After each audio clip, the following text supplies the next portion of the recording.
Some breaking news. President Trump is looking to force another vacancy, and this time he wants the director of the Secret Service out. We have our Caitlin Collins at the White House. Let's go back to her. She's there on the North Lawn. This breaking just now. Tell us about this, that the Secret Service director is being removed from his position, according to multiple sources.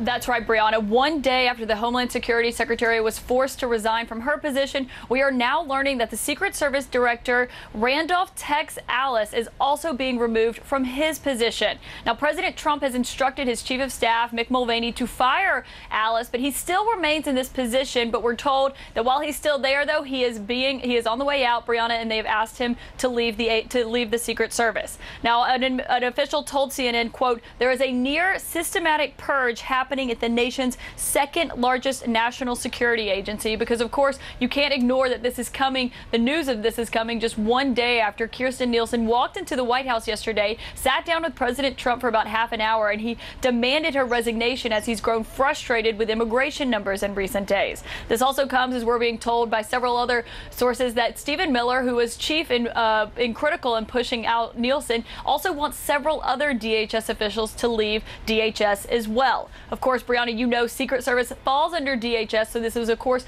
under Nielsen's purview as she's still there leading the agency until Wednesday. But we are being told that now the Secret Service director is going to be removed from his position. And we don't know at this point exactly what has prompted this firing, Caitlin. But if you can check in with your sources, I want to bring in right now for analysis CNN law enforcement analyst and former Secret Service agent Jonathan Wackrow. He's joining me by phone. What do you make of this? That this is someone who does report to the ousted Homeland Security Secretary, but what does this mean to you that the director of the Secret Service is being kicked out?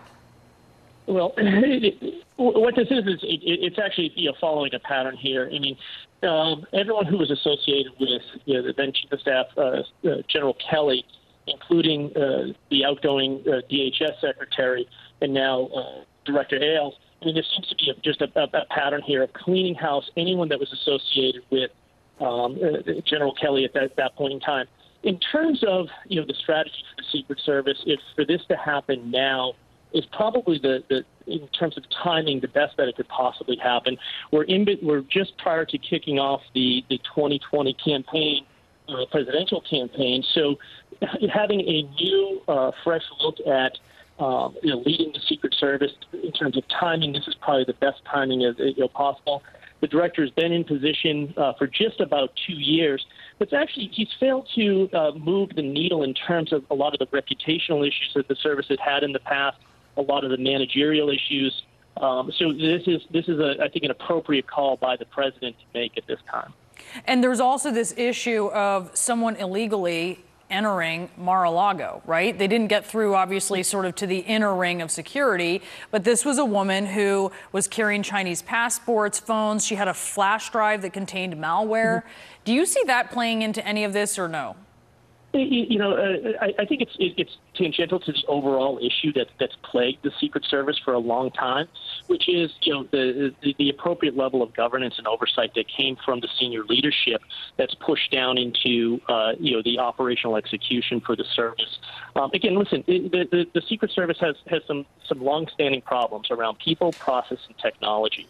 They failed to have a solid strategy on how to address the very dynamic threat environment that the president faces by executing and encouraging the budget expansion, the expansion of technology. How do they keep pace with these growing global threats?